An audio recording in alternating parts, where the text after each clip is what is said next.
memarkir kendaraannya di sekitar kantor DPRD Yogyakarta. Akibatnya, jalan menuju kawasan Wonosari pun tidak bisa dilalui. Antrean truk di depan kantor DPRD Yogyakarta mencapai 1,5 km.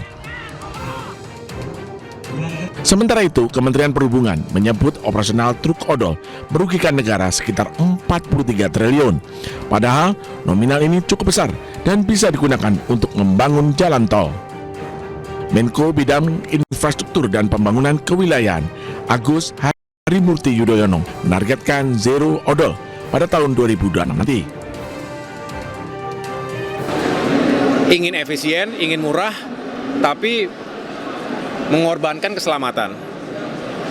Udah pasti tidak nyaman, tapi keselamatan lebih tinggi lagi nilainya kalau sudah ada korban ya. Jadi kita ingin tegakkan itu sehingga enforcement-nya tidak hanya disempurnakan regulasinya, tetapi juga setelah itu diterapkan dengan sungguh-sungguh. Pemerintah pun telah menetapkan 3 tahap penertiban truk odol.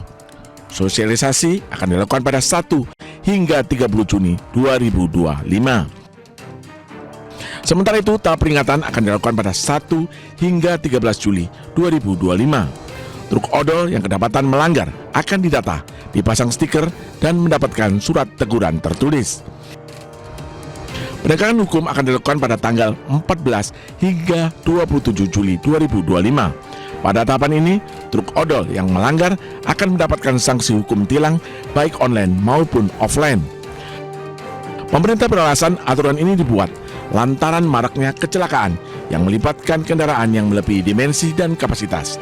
Salah satunya adalah kecelakaan beruntun di Tol Cipularang, kilometer 92 Purwakarta, Jawa Barat pada November tahun lalu. Kecelakaan ini menyebabkan 2 orang meninggal dunia, puluhan luka-luka.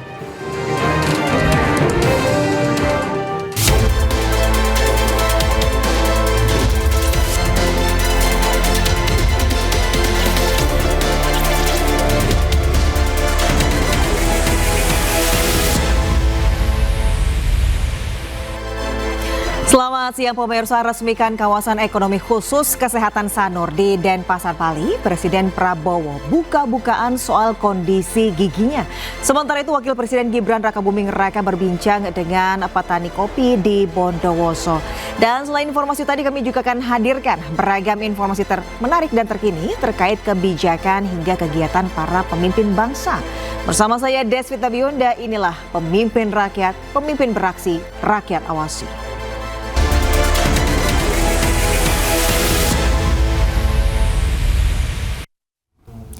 Sementara itu, Menteri Keuangan Indonesia Sri Mulyani bertemu dengan Menteri Keuangan Saudi Arabia Muhammad Al-Jadaan dan Menteri Keuangan Qatar Ali Al-Kuwari.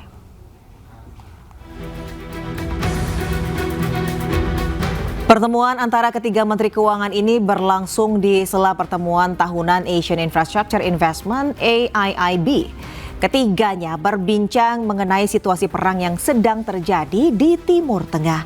Pembicaraan terkait dampak negatif pada aspek kemanusiaan dan ketidakpastian yang akan sangat negatif pada ekonomi seluruh dunia.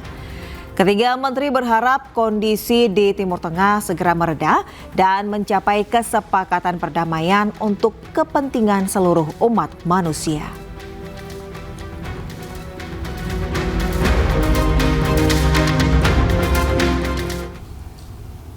48 warga negara Indonesia yang dievakuasi dari Iran tahap 2 tiba di Indonesia. WNI yang tiba kali ini berasal dari Jakarta, Banten, Sulawesi Barat hingga Kalimantan Timur.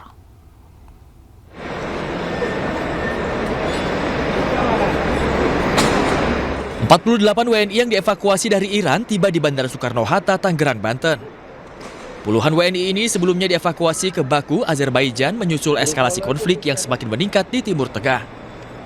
Selanjutnya 37 WNI dari Azerbaijan akan menyusul dipulangkan setelah melakukan reschedule penerbangan akibat bandar udara di Doha sempat ditutup. 60 evakui dan kita sedang menunggu sisa 37 lainnya yang saat ini masih ada di Baku untuk penerbangan menuju ke Indonesia.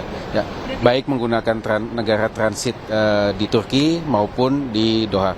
Tadi sudah dijelaskan oleh Pak Furqon bahwa memang untuk penerbangan yang menggunakan transit di Doha sempat mengalami kendala ya karena ada penutupan wilayah udara pasca serangan Iran ke pangkalan militer Amerika Serikat yang ada di Al Udeid, Qatar. Namun dari pantauan KBRI Doha, operasional bandara sudah berjalan dengan lancar ya, dan saat ini mereka sudah mulai mengatur penerbangan keluar dari Doha, dan insya Allah 37 WNI lainnya dapat segera kita pulangkan ke Indonesia dalam waktu sehari 2 hari mendatang.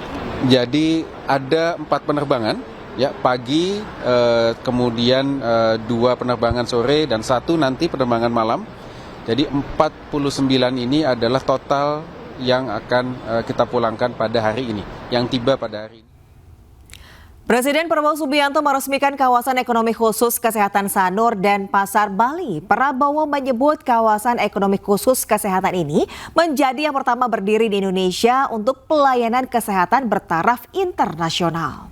Presiden Republik Indonesia meresmikan kawasan ekonomi khusus Sanur dan Bali International Hospital. 3, 2, 1. Didampingi Menteri BUMN Erick Thohir, Menteri Kesehatan Budi Gunadi Sadikin, Menteri Investasi Rosan Ruslani, serta Menteri Pariwisata Widianti Putri Wardana. Presiden Prabowo secara simbolik meresmikan kawasan ekonomi khusus kesehatan Sanur dan Bali International Hospital. Dalam pidatonya, Prabowo mengucapkan terima kasih dan mengapresiasi kepada pihak-pihak yang terlibat untuk mewujudkan kawasan ekonomi khusus kesehatan ini.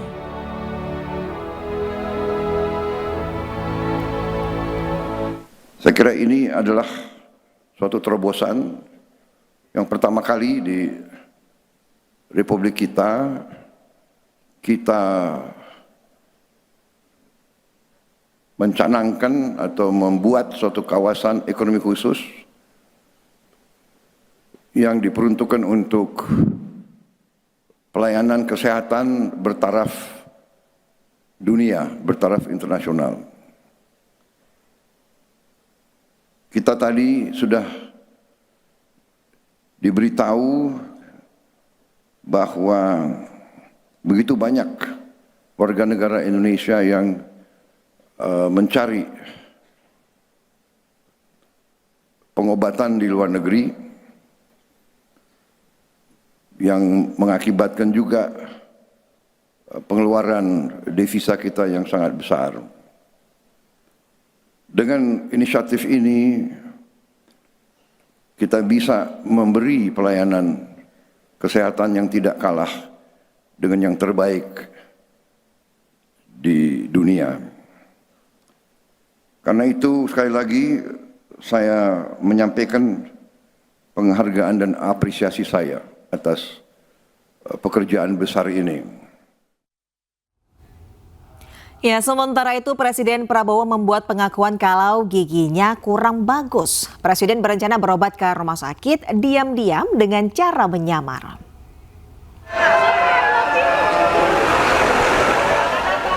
Pengakuan ini disampaikan Presiden Prabowo saat meresmikan rumah sakit bertaraf internasional di Bali. Presiden pun tergoda ingin berobat gigi lantaran di rumah sakit tersedia jalur khusus untuk pejabat tinggi hingga bisa diam-diam menyamar saat berobat.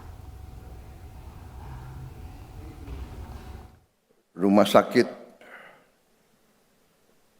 wellness ya, dan estetik center dari Universitas Ngurah Sun. Ngurah San atau Ngurah Sun. Luar biasa. Di situ teknologi dan pengobatan yang cukup canggih taraf internasional untuk kulit, plastik, gigi, mata dan sebagainya. Saya lihat cukup hebat, canggih, sampai saya sendiri tertarik. Mungkin diam-diam saya mau juga ke situ, tapi diam-diam nyamar, dan katanya ada jalur khusus untuk gubernur ke atas katanya. Memang gigi saya agak kurang bagus ini.